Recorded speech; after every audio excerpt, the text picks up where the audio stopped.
welcome John Arezzi to the Fight Game Media Network. John, what do you think about the title of pro wrestling historian as it relates to you these days?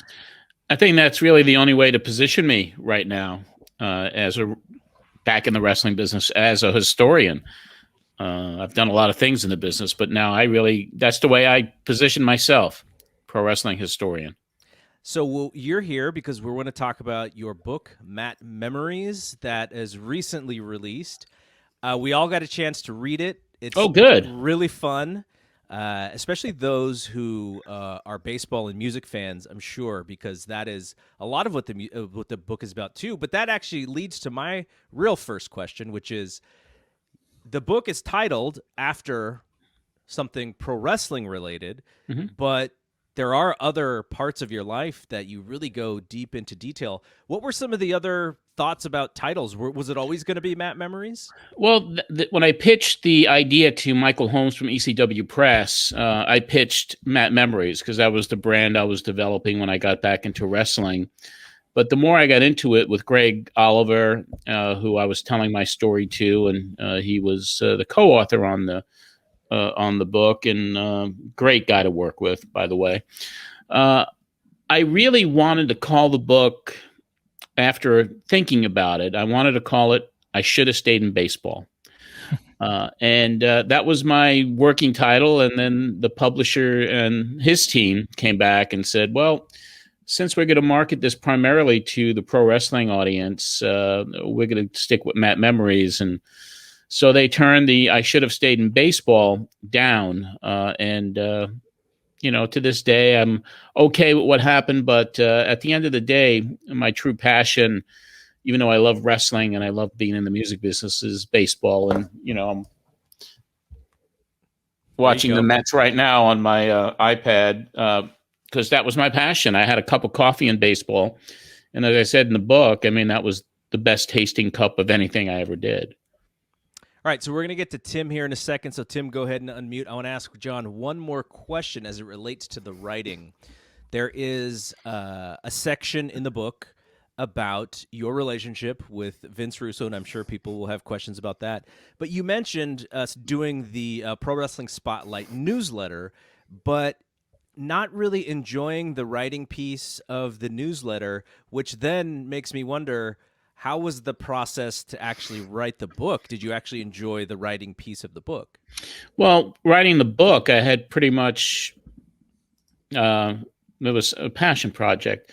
The newsletter was something that Vince wanted to do, and we had conflicting styles right from the very beginning.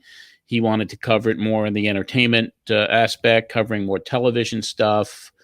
And I wanted to do the newsletter more based on hard news and, of course, all the stories that were breaking at that time when I got involved with Vince. We were right in the middle of the sex scandal. So we had a conflicting style. But to answer the question, I enjoyed doing the book because I was telling stories to Greg and talking to him almost every day. And then he'd send back what he had worked on, and then I adjusted and tweaked. Put stuff in, take some stuff out. So it was a learning experience for me, but I really enjoyed the process of writing the book. All right, Tim, go for it. What is your first question for John? All right, thanks. First, John, thanks so much for being here. I really enjoyed the book. I started watching wrestling in the late 80s. I didn't start consuming wrestling media until the late 90s. And so this book really helped, connect a lot of the dots for me as far as your role in the evolution of wrestling media.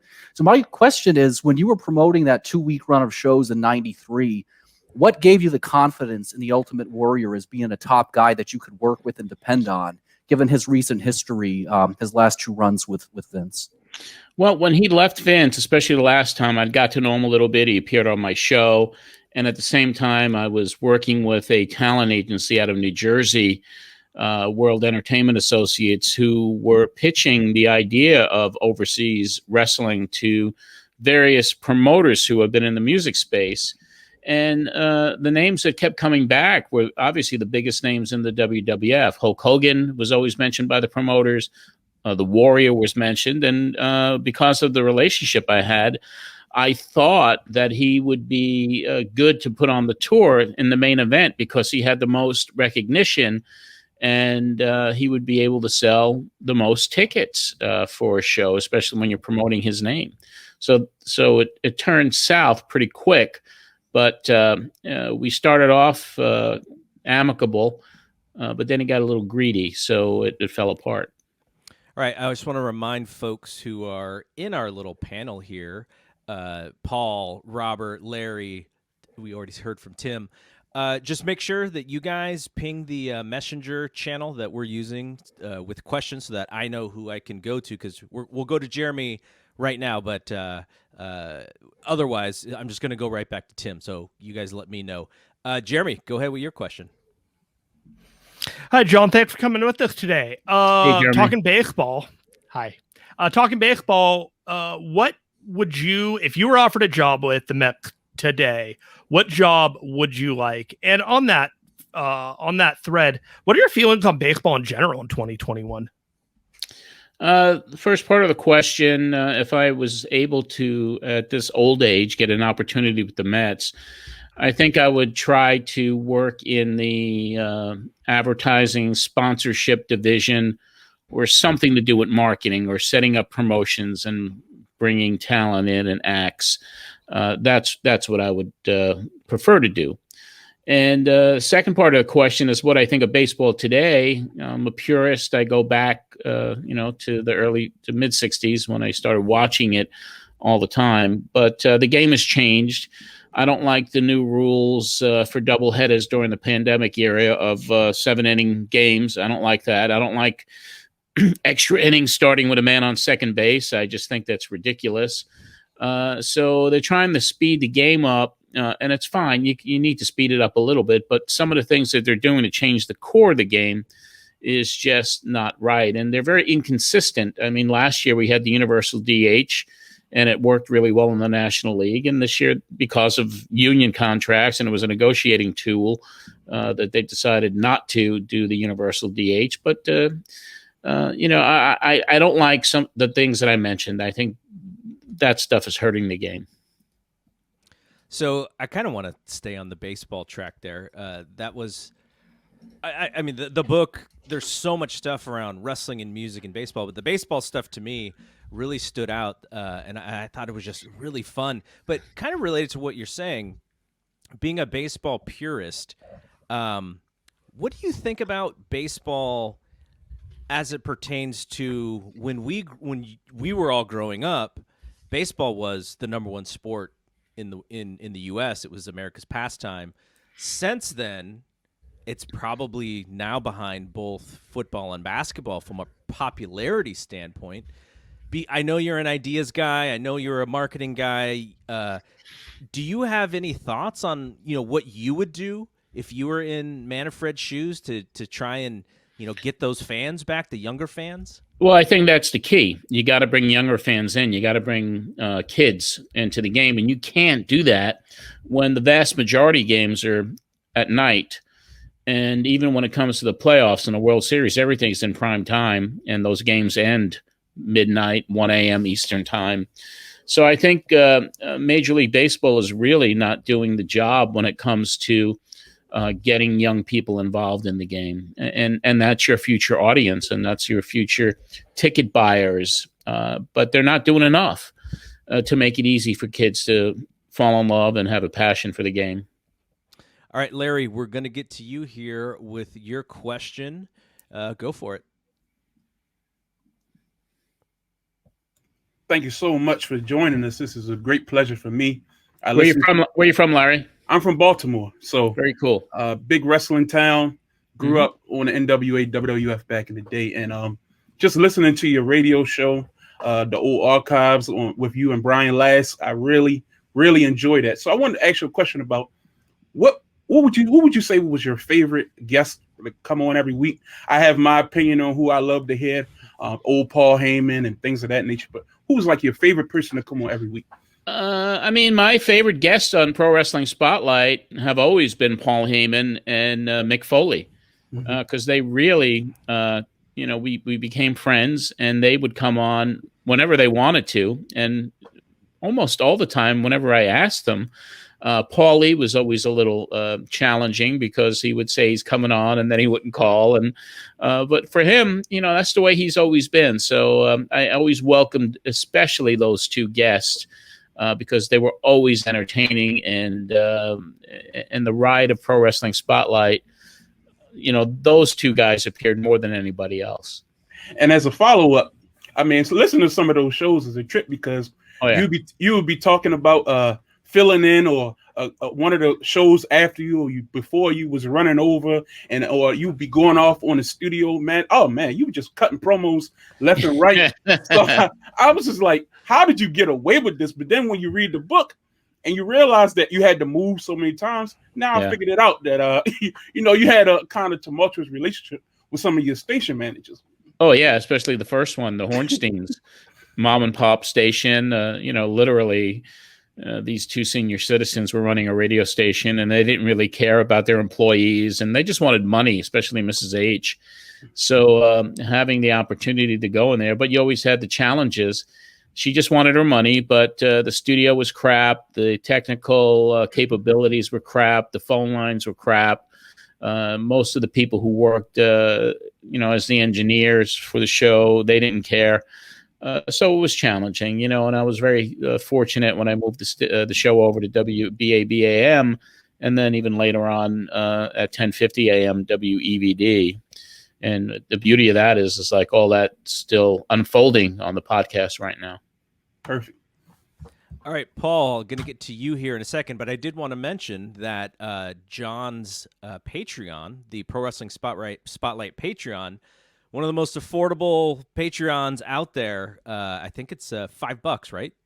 Yeah, it's $5 a month, and you get the complete shows with commercials intact. So Brian and I do the listen along, and we, do a deep dive into the highlights of it. But if you want to hear the complete shows, a Patreon has it, and we're adding a little bit more content. I think we're heading about 3 or 4 weeks to the 100th show. And so for patrons, not only are they going to get the complete 100th show with just so many special guests on that one, but we also have video of that 100th show that my sister shot in the studio. So we're going to give that to patrons as well as a little bonus. Oh, that's awesome. All right, Paul, I think you have another baseball question for John. So go ahead and tee it up. Yes, I do. Thanks, John. I just think it's really cool that you're doing this. You've got one of the most amazing stories that not only wrestling or baseball or any I've ever read or heard. It's pretty incredible. So obviously you're still a huge baseball fan. You said you're a season ticket holder and you still go to spring training and everything like that. I think the young players in today's game are possibly the best, the most talented players that we've ever seen. And yet they could walk down the street and nobody would know who they are. So you being in marketing, as part of your thing in all the different industries you've been in, what do you think that Major League Baseball should be doing and what aren't they doing in order to market these guys and make them bigger stars? And then that gets back to what Garrett's saying about how the game in general is losing popularity, but I'm talking specifically about the stars. That's a good question. I know back when I was growing up, ball players stayed with the same team sometimes for their whole careers. So they had a connection to the community and to the market. And it was easy for them to be marketed because they were with the team for years. Now, guys change teams a lot. Free agency has caused that. And there's just the ball players don't get as many chances as they did back then, and everything is all about business. I wish that there was a way for them, and of course with expansion. The teams. There has been additional teams from 1969, adding some, and later on. So there's several teams now. When I first started watching baseball, there were 20 teams. I think they're 34 now. So obviously, only the real superstars stand out, and they get those marketing opportunities. There's just so many players today.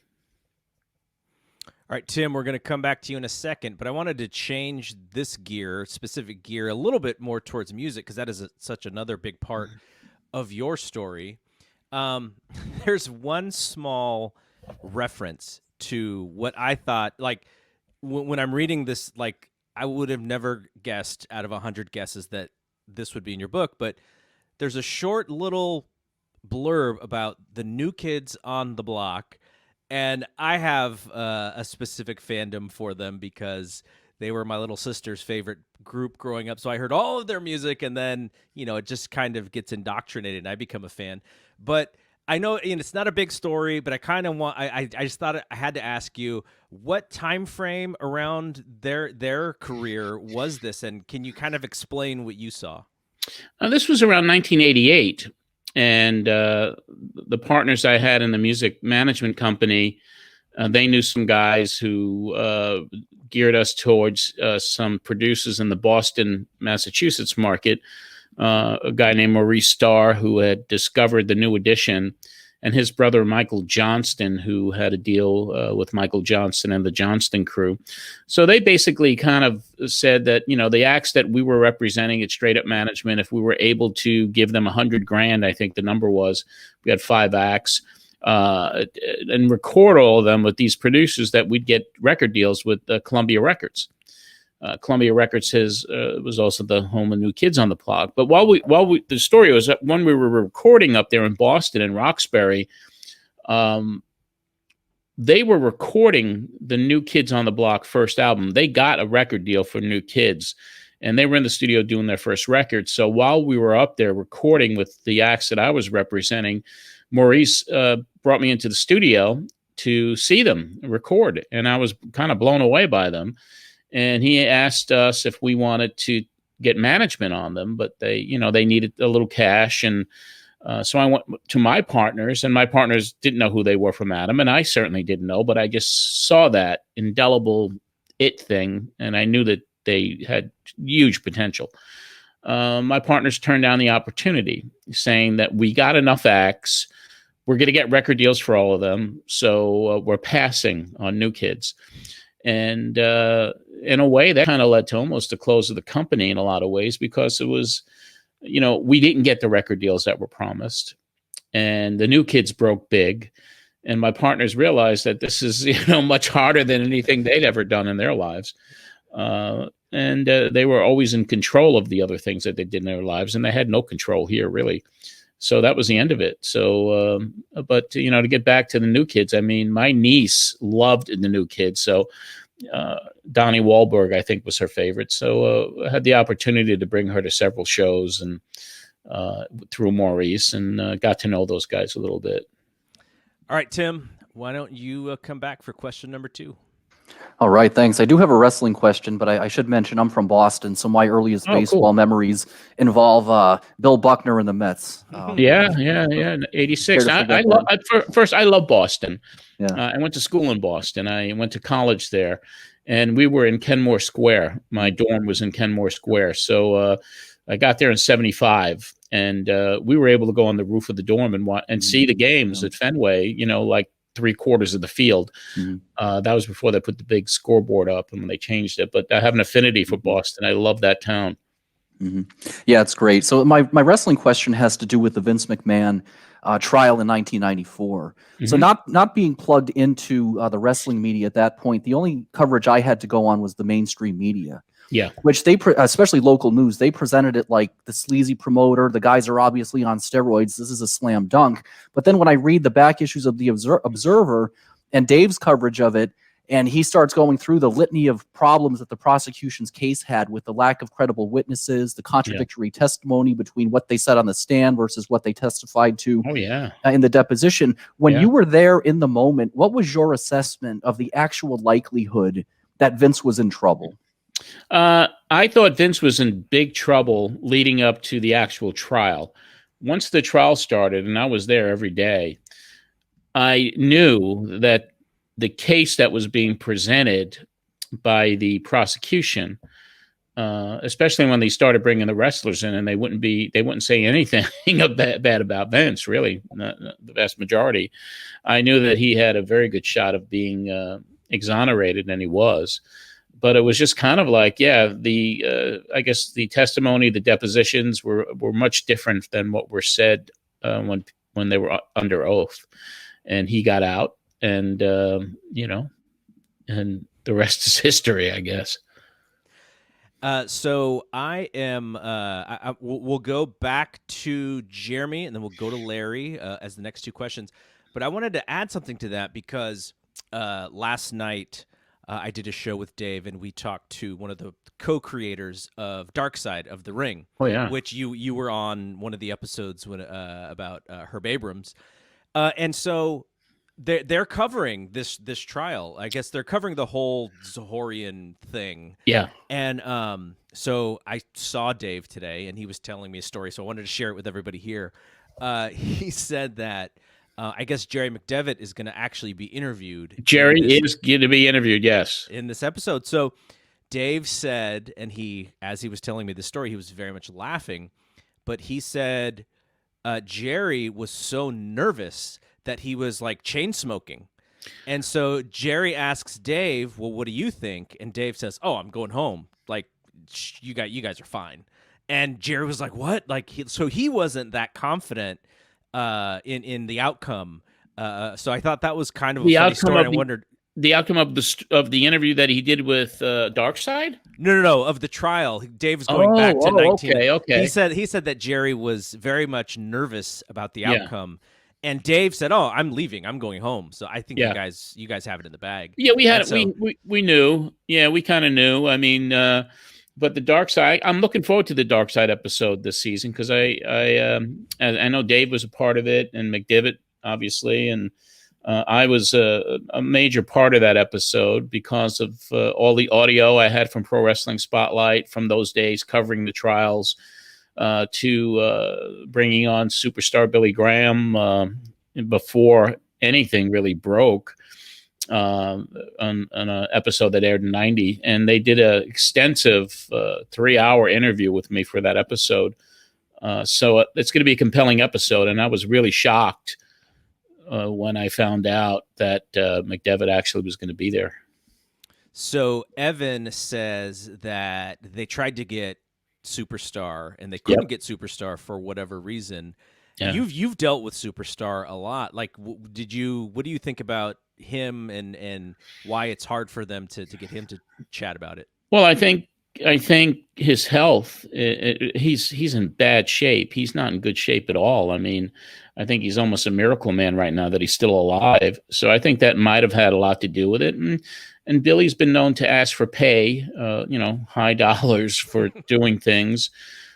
So I think maybe that was another reason. Maybe they couldn't come to financial terms. I don't know the reason why they couldn't get him. I do know from speaking to the people that I was dealing with for the episode that a lot of guys still didn't really want to talk about it, the ones that were still around. All right, Jeremy, it is your turn for another question. I'm going to pivot right back to baseball real quick. I got a wrestling question for you later on, but I want to knock this one out before we leave it completely. You mean like out of the park, maybe? Out of the park. You picked up on the pun. Okay, so you got 3 ace pitchers on the Mets. You got Syndergaard, you got DeGrom, and you got Wheeler.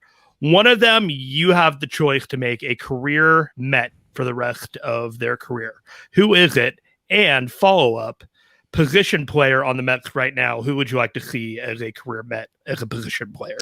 Well, I mean, when you're talking about pitchers, DeGrom, there's nothing like him that I've ever seen in baseball, unless you can compare it to Tom Seaver. DeGrom is that good. He is unlike anything I've ever seen. He's dominating. He's unreal to watch. I mean, the only unfortunate thing, he doesn't get any run support. But he is the best pitcher I've seen in my lifetime, with the exception of Tom Seaver. But he's fast, getting on equal footing. And he's getting better. He's getting better, and it's unbelievable how good he is. And he's just amazing to watch every 4 days. On the position player front, I really want them to do a long-term deal with Michael Conforto. Michael's a homegrown player, and I think that with his entering free agency in October, I think that they should lock him in for 10 years. He's still young, and he's kind of been the guy. He's almost like the guy in the locker room now. that is the representative for Major League Baseball. He's a leader. He should be the captain of the team.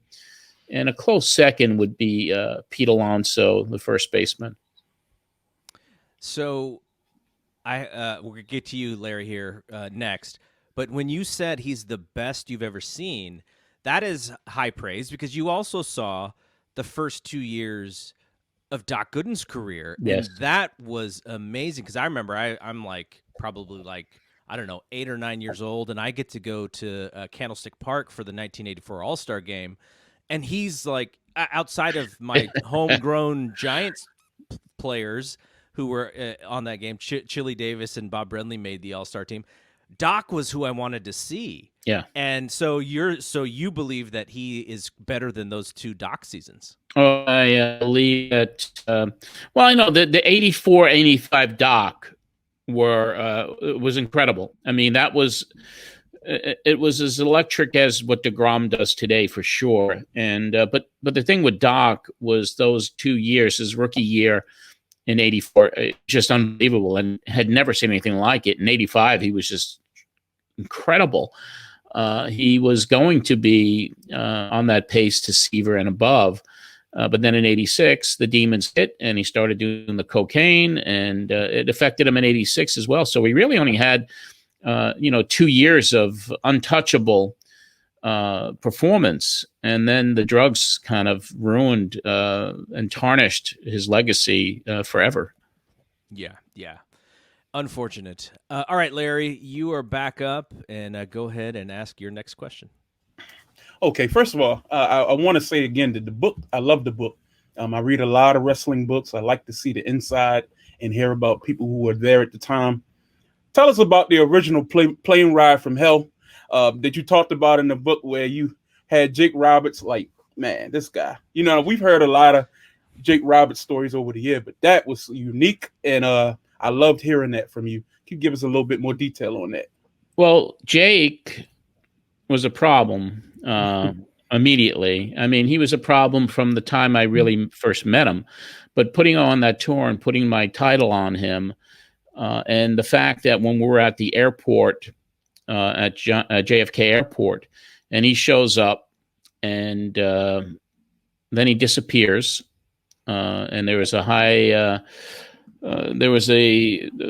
JFK Airport is right near Jamaica, Queens, where there's a lot of drugs there. And he knew exactly where. He just disappeared to go out and score himself some drugs, and came back. And then the first thing he does is he takes his albino cobra out of the bag that he never even checked with customs, and he started chasing around our representative from Singapore Air, which certainly got us in trouble, and they confiscated that snake. But then on the plane, I'm sitting next to him in business class, and he's just looks at me and he goes, "Hey brother, you want some?" And he had a cigarette, and I guess he lit up the crack, and he was dipping the cigarette in the crack and smoking it. You were allowed to smoke on the plane, but certainly not crack. And I knew I was going to be in trouble on that tour. And that was kind of a plane ride from hell, because guys were getting drunk, and, Bob Orton we had an issue with because he accused one of the flight attendants of stealing his fanny pack, which he later found in the overhead compartment. But that was after he was screaming on the plane. But Jake could have got us all in major trouble, because the country we were going to and landing in, Singapore, I mean, they would execute you if they found narcotics on you.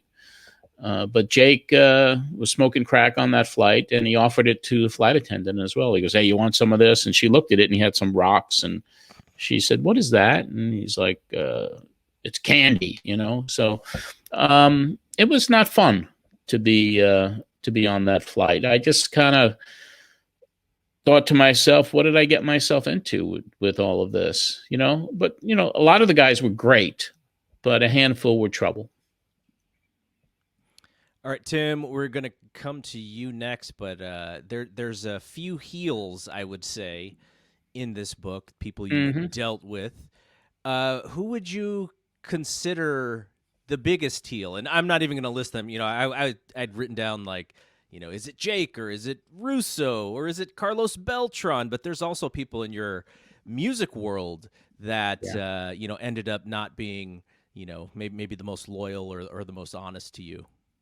Well, when it comes to heels in the book, I mean, I would really say, and I hate to say it, but the guy that I worked for at Black River Entertainment was probably comes across as the biggest heel. And to me, because that was a hurtful situation when I got terminated from the label after I had brought Kelsey Ballerini in, and Kelsey, of course, has had 6 #1 hits now.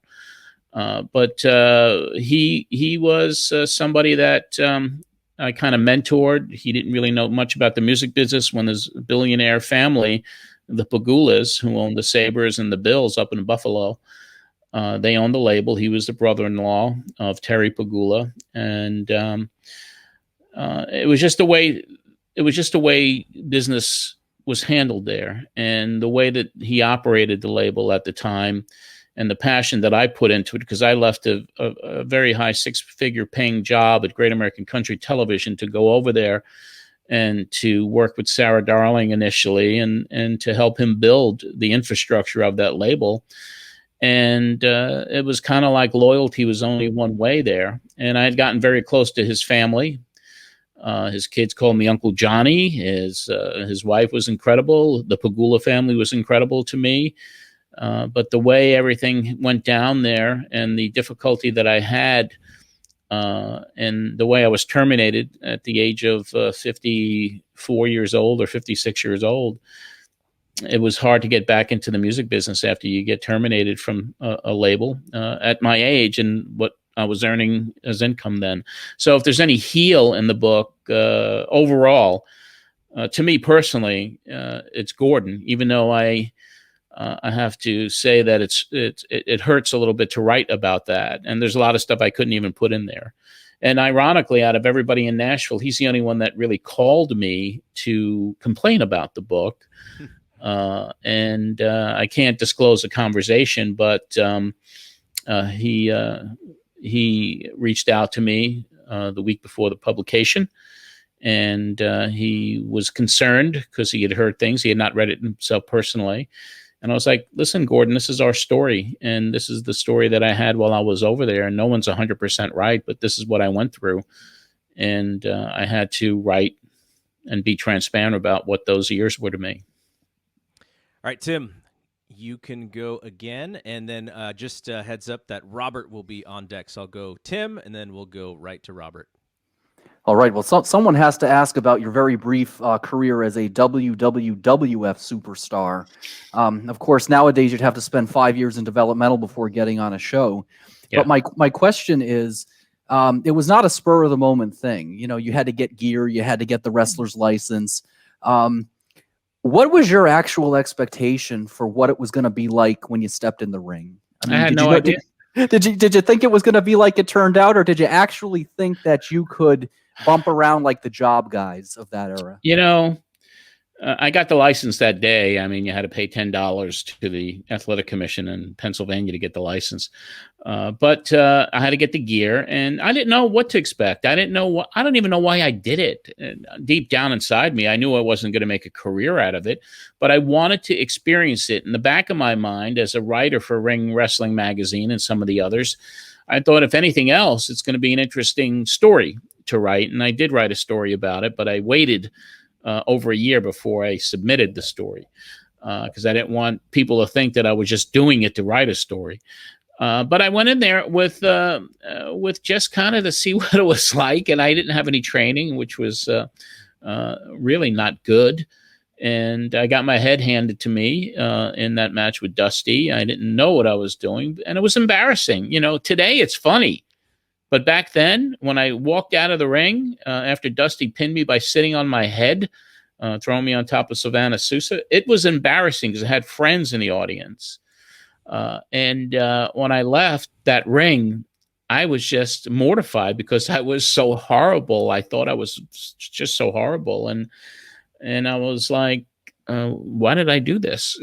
But I did it, and now it's something I can look back on and see the videotapes. And I have kind of an interesting legacy of 2 matches in the same day really against some of the biggest legends in the business. When you look at Dusty, of course, and then the tag team match with Peter Maivia, The Rock's grandfather, and Chief Jay Strongbow, and even the jobbers, the enhancement guys that I was paired with, Joe Turco in that tag team match, was really a legendary enhancement guy.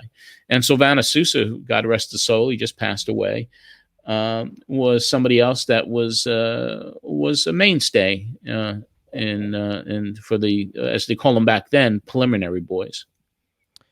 All right, Robert, why don't you come off a mute and then you can ask your question.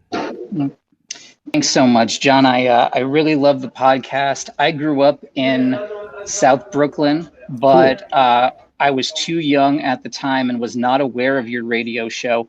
Actually, the first time I ever listened to a wrestling radio show, it was unfortunately Vince Russo and Skull Von Crush. So it was just, Vicious Vince's World of Wrestling, yeah. It was just a little bit later, and that actually happened. I think it happened because it was the death of Kerry Von Erich, if I recall correctly, if that timeline lines up. Yeah. And then later on, I was a regular caller to the radio station the radio show that replaced you, called Get in the Ring, right? It was on the same station later on. Yeah, they did pretty good there, those guys, right? Back in the day. Were they okay? It was a fun show for me at the time, but I listened to Then and Now, and it's just, I feel so good when I listen to it. It's just really, like, I love wrestling more when I hear it. It's such a feel-good show, and we talk so much about you and your multiple identities, your multiple personalities.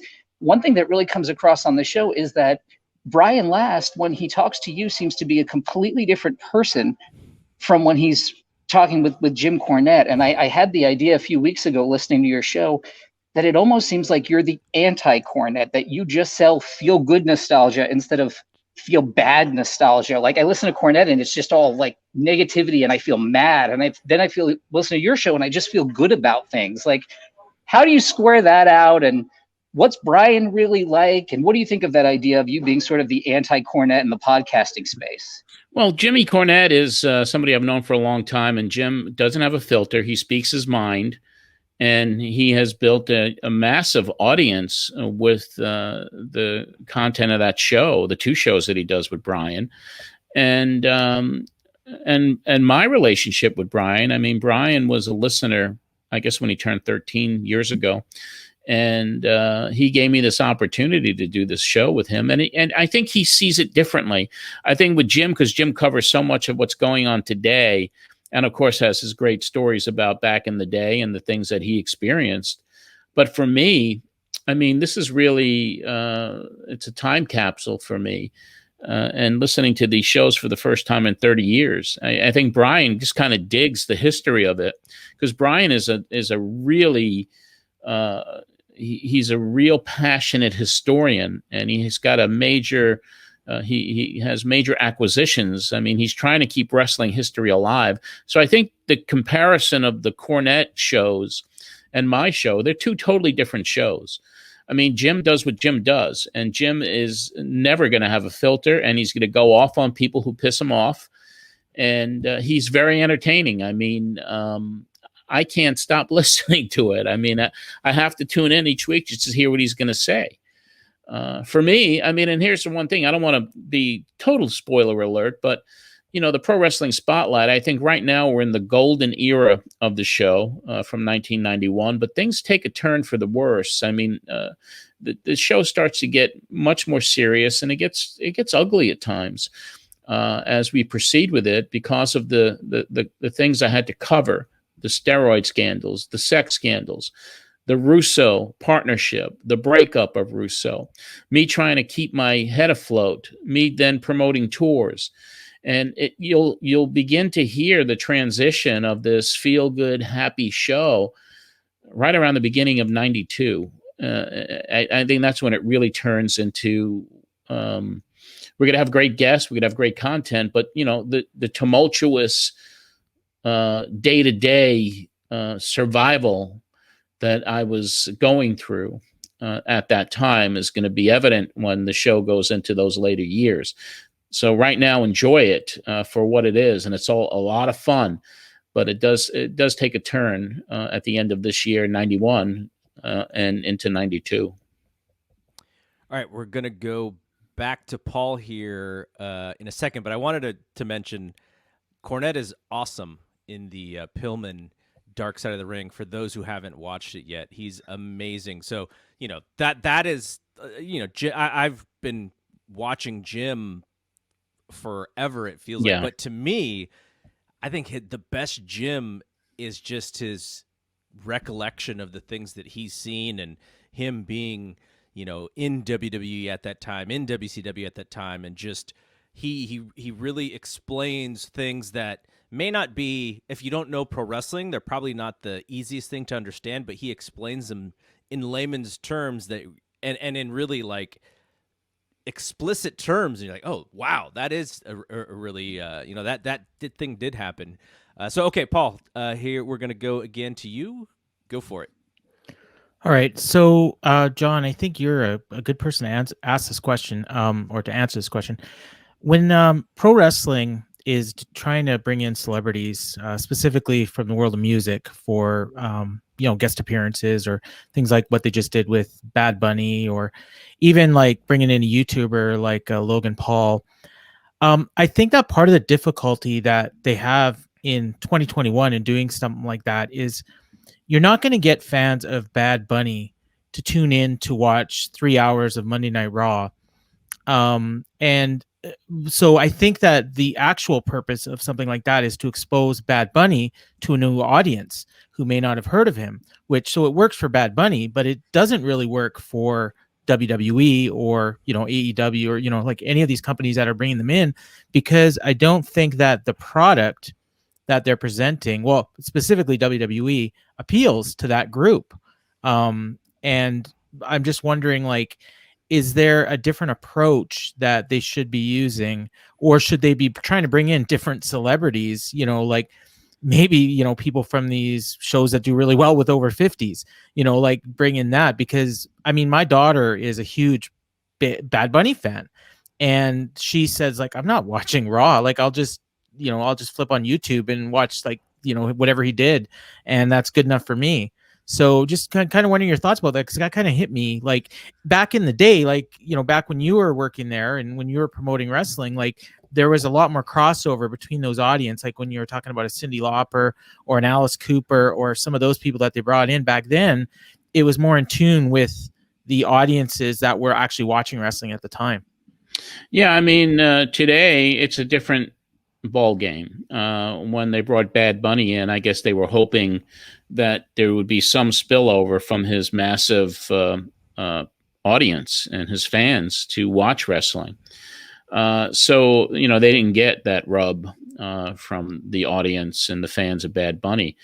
I think that they would be much more better trying to develop the next Stone Cold Steve Austin or The Rock or Mick Foley. I mean, it doesn't seem like they're trying anymore to develop superstars. Just because of the control that they have over the performers these days. They don't want anyone to have that leverage anymore. But bringing in these types of celebrities, it worked much better back in the day. When Cyndi Lauper came in, it was just new and exciting, and she brought the MTV audience aboard.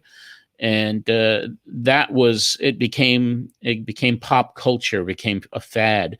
And even when they brought not another music, but a guy like Mike Tyson and down the Attitude Era, I mean, that worked much better. But that integration of celebrity today, it's not going to work the way it did years ago. There's too much out there for people to watch. I mean, it's just all splintered today too. But the business has changed and it's evolved. But I don't think you're ever going to have that crossover appeal.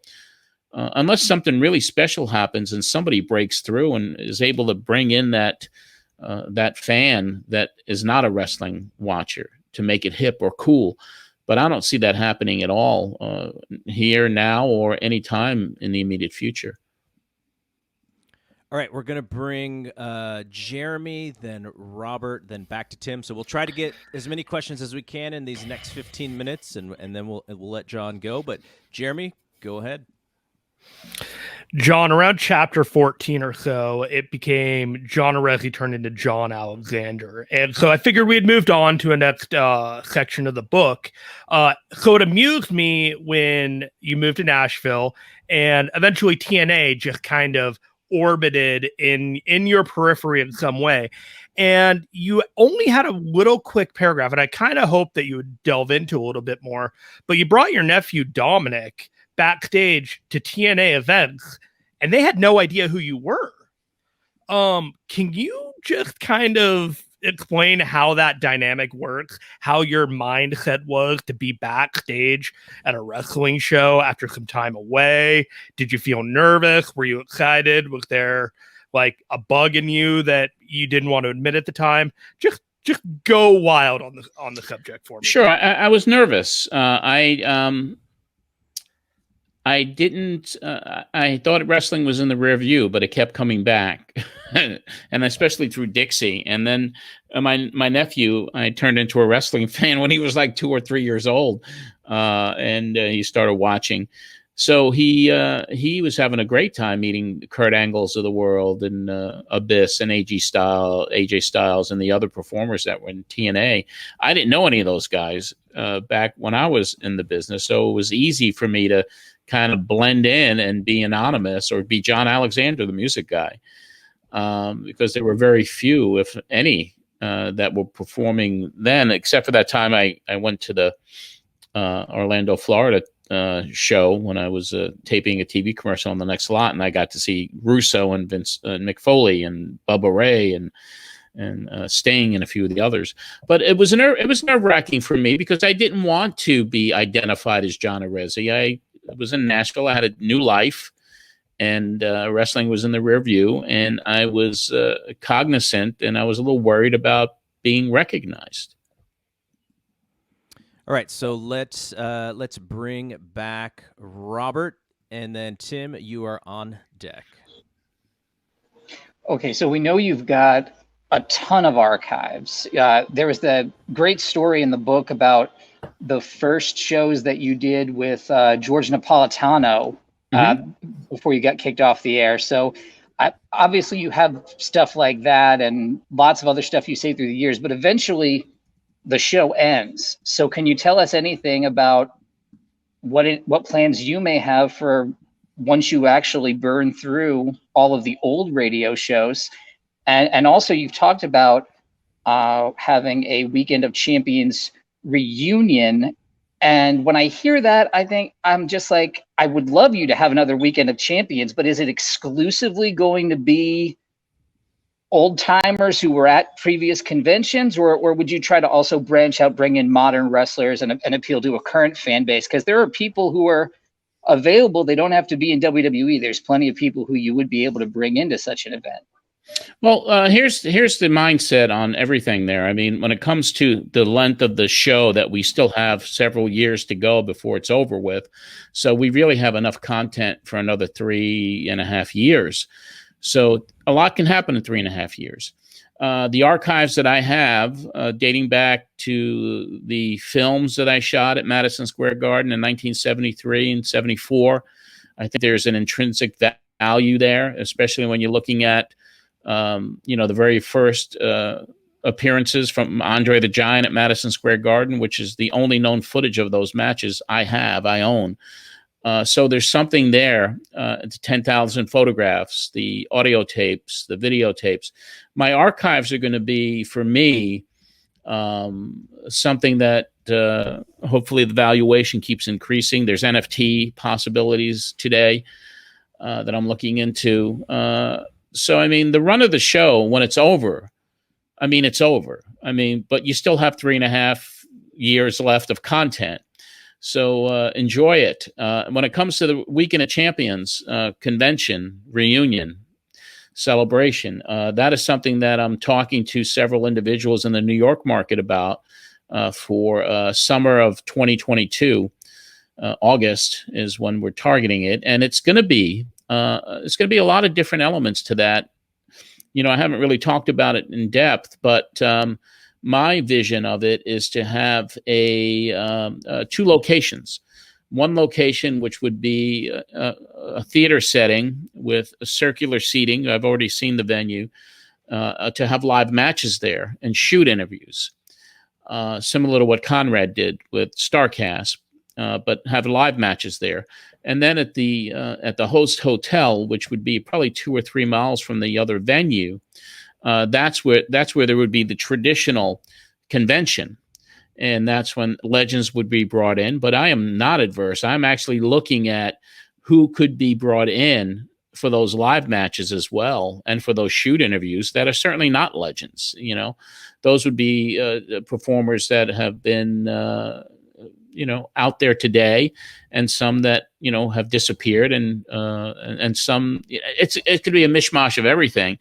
But the thing that I really am kind of hopeful, if I can put this together, would be the closing day, where I would conduct a Pro Wrestling Spotlight Hall of Fame Awards or award show, where you can give awards to some of the listeners from back in 30 years ago, and some of the guests that were prominent there, and some of the people that were some of the characters like the Power Twins. So, I mean, I really want to put together a 4-day event. And hopefully it'll happen. I mean, there's a lot more discussion to go for this, and I do need a year to promote it, I feel. So I think it is going to be different. It's not just going to be the old rehashing, let's bring back Greg the Hammer Valentine from 30 years ago because he was at the convention in 93. It's going to be something for everyone, I feel. All right, Tim, you had more of a comment than a question, I think. Yeah, this is definitely more of a comment. So, John, you were very hard on yourself in the book for introducing Vince Russo to the wrestling world. I believe you titled the chapter, "It Was All My Fault." Yeah, I want to let you off the hook a little bit. Okay. Because the thing with pathological people who are obsessed with something, they always find a way in. So, if your show wasn't the conduit for that, I think Russo would have found a different way in. Yeah. Oh, thank you for that. I appreciate it. And Vince was very ambitious. Some people say pushy, but very ambitious. And believe me, he was not having a easy time of it when he met me. The video store business, the mom and pop video stores were certainly struggling because of the Blockbusters of the world taking over. So he was looking to get into something that he can make a living at. And he just happened to meet me and felt that maybe it could be wrestling. And he did what he did, and he made a lot of history in some aspects, and there's great things that he did, and there are lots of really bad things that he did. But I was hard on myself in that chapter, but it's kind of a deal where I was the guy that introduced him. Cornette calls me Patient Zero, so I always thought that was funny. But to this day, I mean, Vince and we communicate every now and then. There's no animosity. There's no hatred like there was years ago. I left that all in the past. So I wish him well, whatever he does. But it was a little hard on myself. But I was the guy that brought him in. And people can blame me for bringing him in, and other people who were still, diehard fans of Vince. I mean, it is what it is. I had a key part of it, but thank you for that. All right, Larry, bring you back for one more question. I think this is about conventions. Yes.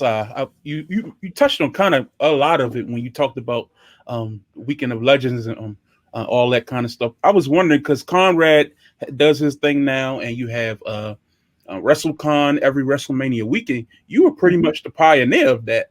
With the SummerSlam weekend, things of that nature.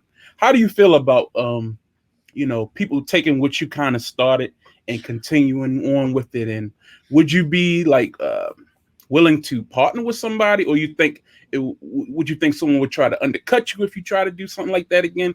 What are your thoughts? I know Conrad really well.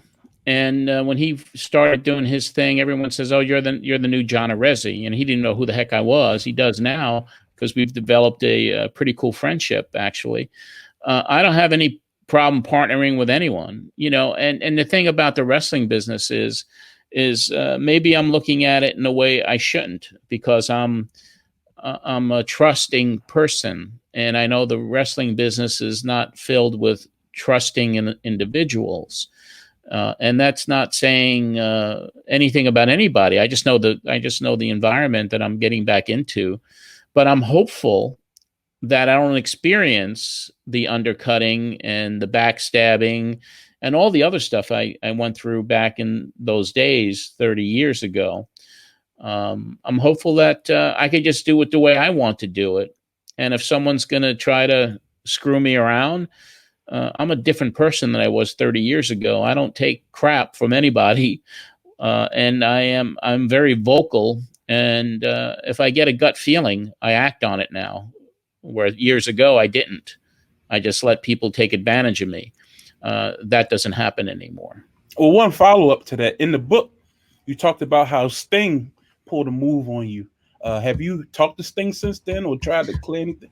Well, I mean, yeah, it was. I really think it was a combination of the office at the time and the person who did the deal, and Sting maybe not being fully informed of what the deal was. I mean, I spoke to Sting after that convention, which I didn't even remember till I heard it on the show. But we kind of smoothed things out. But I think it was still horrible for him to leave, a few hundred kids in line waiting to get his autograph. But I don't think he was fully informed of maybe what the payday was. And also the people that I was associated with at that time, they were pretty volatile and they were very rude. So they put fuel on the fire as well. But it was just an unfortunate situation. I thought my first convention, bringing in the new world champion for the NWA, was going to be just massive, and it drew people. But it left a sour taste in everybody's mouth when he got up and left. All right, Jeremy, one last question from you, and then I will wrap up with John. John, thanks again for coming on today. When I was reading this book, I got a genuine sense of someone who is honest and raw and accountable with themselves about their decisions in life and the choices that they made.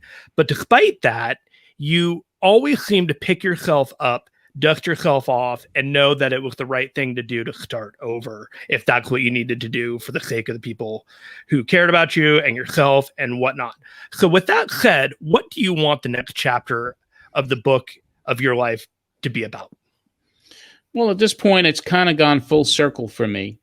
And, at the age of 64 years old, I've kind of lost passion for the music industry. I think I've aged myself out.